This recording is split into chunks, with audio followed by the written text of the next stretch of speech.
السلام عليكم ورحمة الله وبركاته. أهلا بكم في محل شيخ العطارين، قناة العشاب الصغير. النهاردة احنا هنعمل بهارات الكفتة بالطريقة اللي هي بتاعة الحاتي. بهارات ليها ريحة قوية جدا، فيها بعض التكات هنقولها برضو موجودة في الفيديو في التسجيل، ويا ريت بس نلتزم بيها لأن فيها حاجات بتبقى مقرفة أوي بالنسبة لست البيت. تيجي تبص مثلا تحط اللحمه مع البهارات، تلاقي اللحمه نزلت من على السيخ، بعد ما بتخلص تلاقي ريحه اللحمه ما هيش مش العاليه. مش دي بهارات الكفته اللي انا بشمها عند الحاتي. الاختلاف في حاجات بسيطه جدا، احنا الحمد لله تعالى هنقولها وهنفسرها. زي مثلا لما بزود بروتين للكفته لازم ازود نسبه بابريكا عشان تدي حمار في اللحمه، ما تبقاش كلها بيضه كده، ما لهاش تيست، ما لهاش طعم.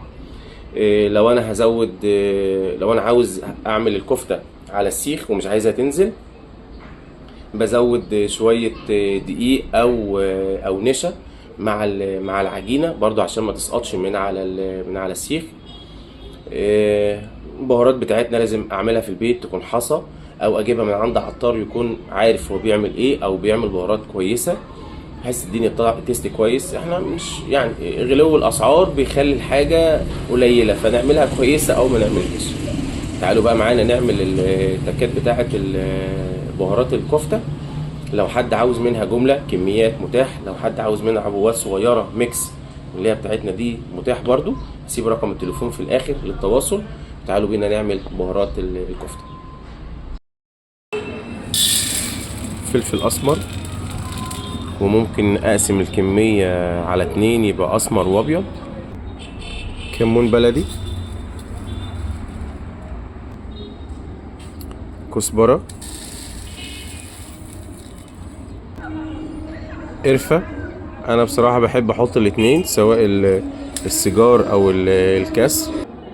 جوزة الطيب، وزي ما احنا قلنا دي على حسب بقى الرغبة، اللي عاوز يحطها يحطها، مش عاوز ده شيء يرجع له.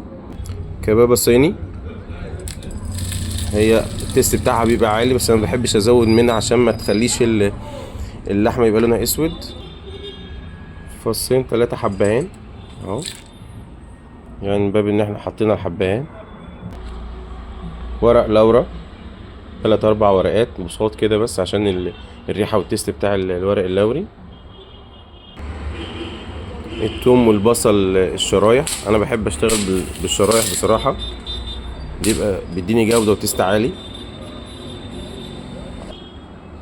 الشطة بقى على حسب الرغبة عشان في ناس بتحبها حراقة وفي ناس لا.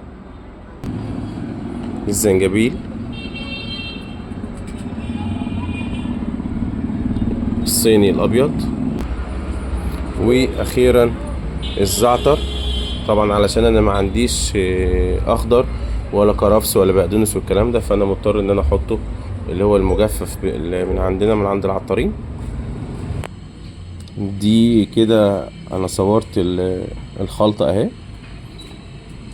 كده بالجرامات وبالمعلقة.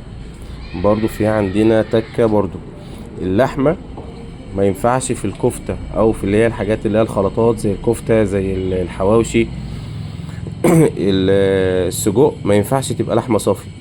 هي بتبقى لحمة 3/4 مثلا لحمة ومعاها ربع دهن. ممكن ازود فول صويا، بس لو زودت فول صويا لازم اضيف شوية بابريكا علشان ما تقلبش معايا بيضة قوي، يبقى فيها سنة دم كده تحس ان هي حمرة. طيب انا كيلو اللحمة لازم اديله معلقتين نشا او دقيق علشان ما ينزلش معاه من السيخ لو انا هعمل سياخ. لو حطيت الفول الصويا خلاص يبقى ده البديل، الدقيق والنشا. نطحن بقى البهارات ونشوف شكلها بعد الطحن هيبقى عامل ازاي.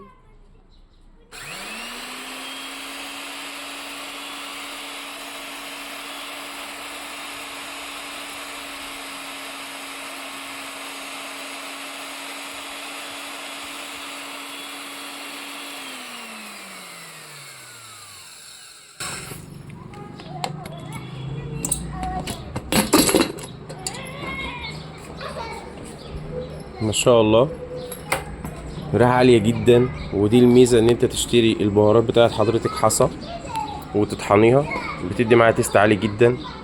وخصوصا لما اجي احطها كمان على اللحوم مباشرة بيبقى فرق كبير بينها وبين البهارات اللي هي المطحونة اللي قعدت يوم اتنين وتلاتة، بتختلف. ودي ميزة ان انت برضو تجيبي من عند عطار او حضرتك تجيب من عند عطار هو بيطحن البهارات بايده، تختلف عن اللي بيجيبها جاهزة. هننزل البهارات بس في كاسة ونعرضها ونشوف الدنيا فيها ايه.